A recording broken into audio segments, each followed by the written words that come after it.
Hello, welcome back. Today, I thought I would talk about something a little different. I wanted to describe my esoteric practice.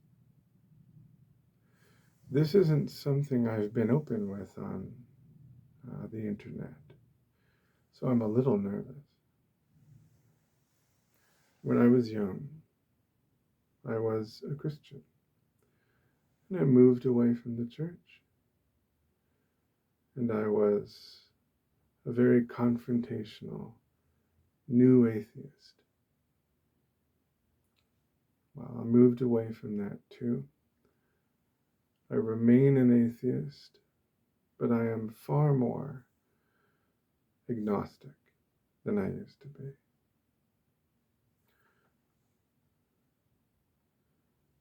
I am scientific realist. I'm disinclined to believe in things that I have no evidence for. But I do believe in the supersophical. This is a term that I coined. Super for beyond, sophical, or knowledge, as in philo, the love of, sophical, knowledge. The supersophical are phenomena that we will never be able to understand because our interactions with them return data that we cannot recognize as data. Imagine a bird interacting with a window. Windows are not supernatural. Birds interact with them all the time. And when they interact with windows, they get data. But they can't analyze that data. In fact, they can't recognize it as data at all. So a bird will never understand a window, even if it does come to understand that it can't get past a window. What is humanity's window? What totally normal, non-supernatural phenomena do we interact with every day that we will never be able to understand? What percentage of everything there is to know are we capable of knowing? The number has to be closer to zero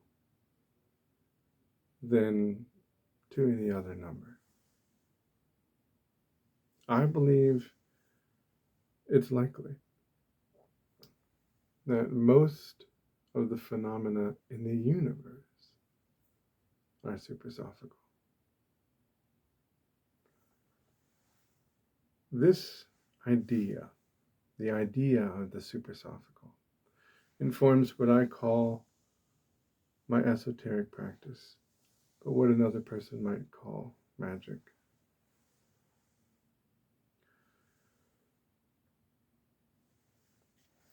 I know that there are books available that will tell you how to practice specific varieties of magic. I am a solitary magician, or perhaps I should say an esoterician.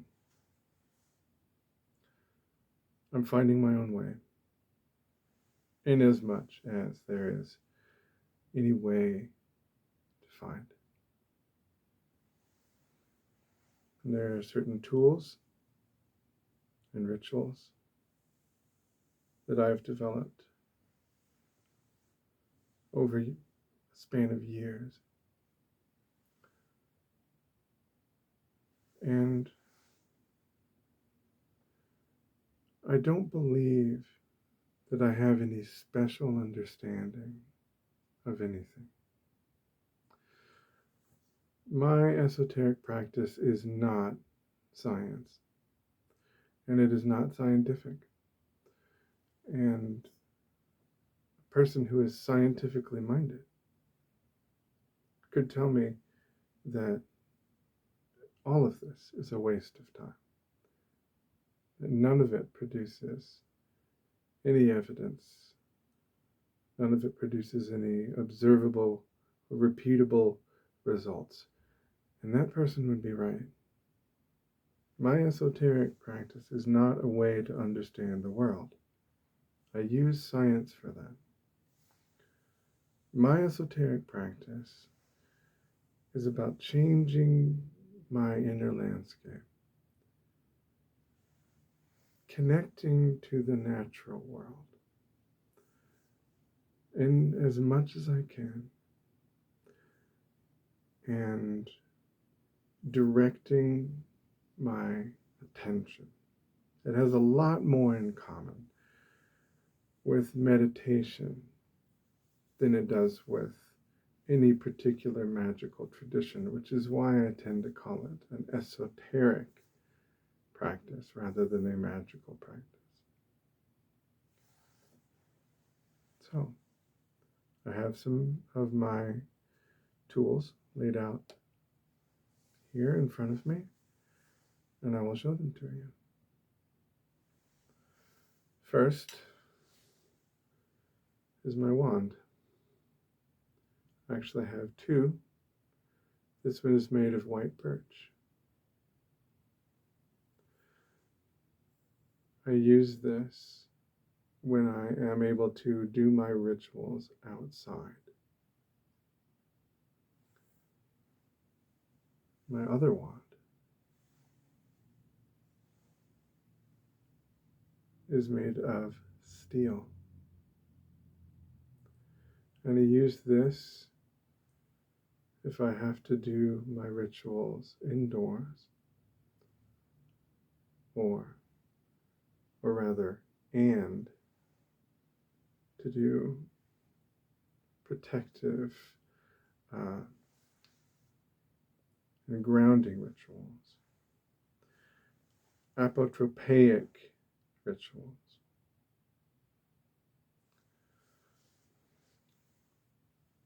I also have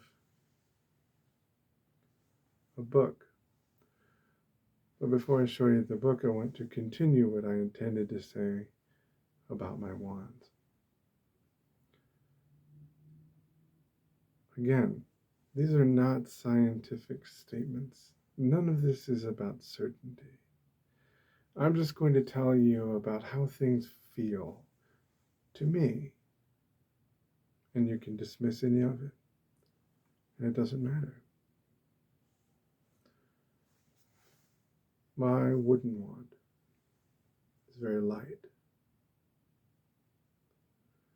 I tend to hold my wands very gently, like this. And this wooden wand feels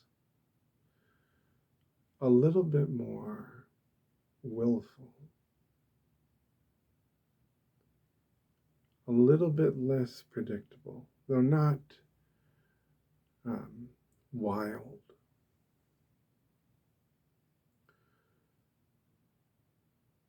One of my rituals involves drawing energy from my surroundings. And during that part of my ritual, this wand feels as though it draws energy more enthusiastically, but it may not necessarily draw as much.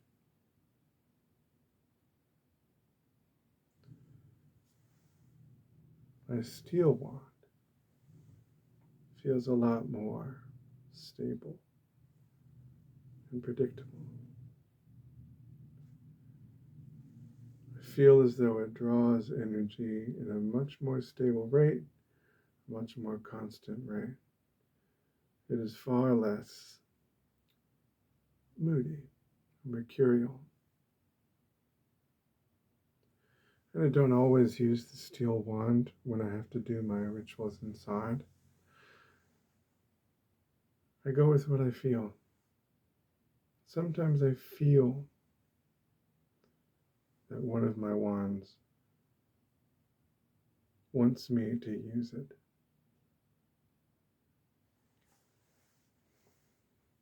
And if so, I use that one. And I have a way of charging my wands. I hold them like this, and I breathe. And I imagine that I am putting energy into them as I exhale and as I inhale.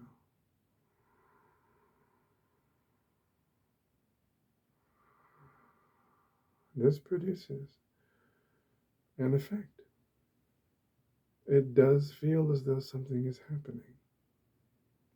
But am I ready to claim that there is definitely energy flowing into this wand from my body? No, of course not.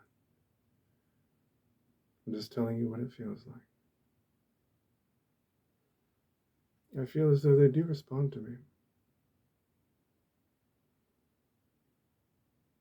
I feel as though I am connected to them. Now, this is my book.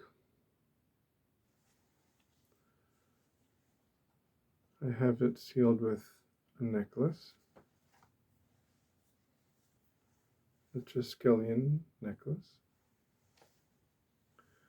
More because I think it's cool, not because I think it actually does anything. But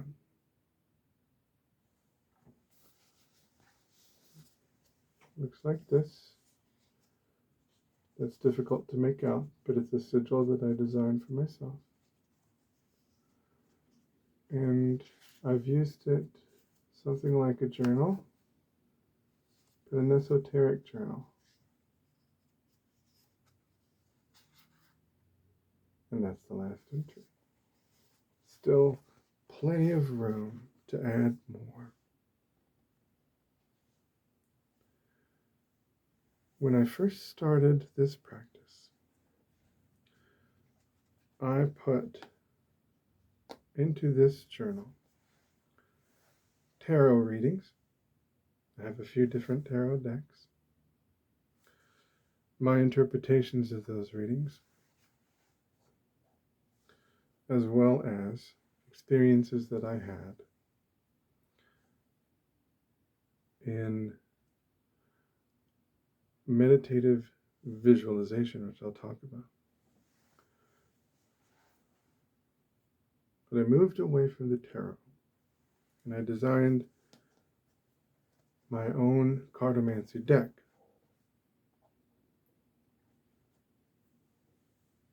And I have that deck, but right now it is just index cards.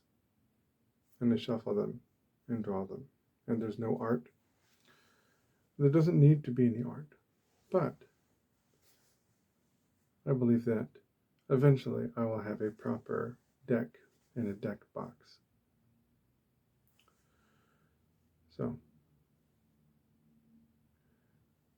I used to make quotidian entries into this book. That means day to day. So every day I would make an entry. But my practice changed. And I started writing down only the experiences that I had in meditative visualization. Well, let me tell you what I mean by that. I engage in meditative visualization wherein I cast a protective circle. I close my eyes, I focus on my breathing. I imagine a gate, a round gate in total darkness. On the other side of the gate, a place that I call the hidden. I had a powerful experience when I was very young, single digits. It has stayed with me. And I even wrote a book that was not about that experience, but based on the energy of that experience. That book is called Melodora. You can find it on Amazon. Anyway. In this experience, I was looking toward the rising sun, toward a forest, toward a hill, in a direction that I had never gone. And I became aware of imagining that anything could be over that hill. Anything I could imagine, anything that I could dream, dragons, wizards, fairies, spaceships, aliens. It was a profound experience. It's been with me ever since I was very, very young.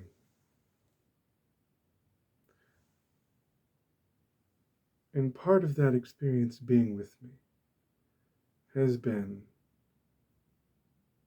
the pervasive and convincing feeling that this is not the world. Now, a scientist would tell you, yes, this isn't the world. There's plenty that you don't see, but I'm not talking about radio waves or X-rays. I'm talking about aspects of reality that are supersophical to us, the way a window is supersophical to a bird. And I call this rest of the world the hidden. The hidden to me is a real place. And when I engage in meditative visualization and I see the hidden, I consider myself to be actually physically in the hidden while I am here in my apartment at the same time. Can I explain that in a scientific way? No, of course not. It's not scientific at all. It sounds like complete bunk. And I'm fine with that. I'm not talking about science. I'm talking about feeling. And I started writing down what I saw when I entered the hidden. And some of the things that I saw were symbols. This is one of them. Circle, triangle, spiral. Protective symbol. And this is another one. The symbol of the hidden itself. I keep these on my altar, which is behind me and you can't see it.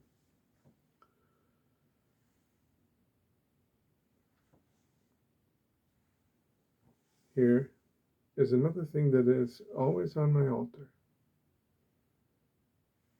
A seashell. Now why do I have this? I found this on my doorstep. I have no idea who put it there. I live in an apartment. I don't live near anybody. Okay, I do live near a body of water, a river. So maybe somebody found this at the river and dropped it, and it happened to land on my doormat. But the truth is, I don't know how it got there. And that feels meaningful to me. So I keep this shell on my altar, along with some other stones, and with a sigil, and with some water from the creek that I live near, so that I can be near the water when I have to do my rituals inside.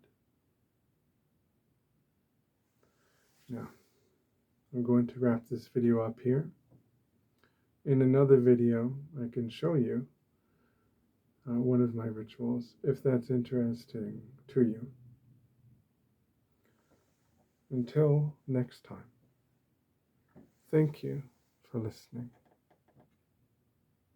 Peace, loving kindness.